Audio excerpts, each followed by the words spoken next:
সন্ধ্যাবেলায় যদি এরকম একটা মজাদার খাবার পাওয়া যায় তাহলে তো আর কোনো কথাই নেই।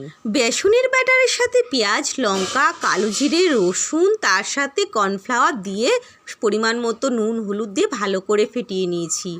ক্যাপসিকামগুলো বেসনের ব্যাটারে ভালো করে চুবিয়ে নিয়ে ছাকা তেলে ভেজে নেব। দেখো, আজকে কিন্তু আমি ক্যাপসিকামের স্ন্যাক্স বানাচ্ছি, আর এটা খেতে কিন্তু সত্যি মজাদার। পকোড়াগুলো লাল লাল করে ভাজা হয়ে গেলে আমি তুলে নিলাম। ঘরে সামান্য কিছু উপকরণ থাকলেই তোমরা এই মজাদার রেসিপিটি বানিয়ে নিতে পারো। পটলগুলো কিন্তু আমি খুব পাতলা পাতলা করে কেটেছি। দেখো, ব্যাটারে চুবিয়ে লাল লাল করে ভেজে নিলাম। ভাজা পুরো কমপ্লিট হয়ে গেছে, এবার আমি খেতে বসে পড়লাম। আর সত্যি বন্ধুরা, এটা খেতে কিন্তু সত্যি ভালো হয়েছে। তোমরা অবশ্যই বাড়িতে ট্রাই করো। গরম গরম স্ন্যাক্সের সাথে যদি মুড়ি দিয়ে সন্ধ্যাবেলা খাওয়া যায়, পুরো সন্ধ্যাটাই জমে যাবে।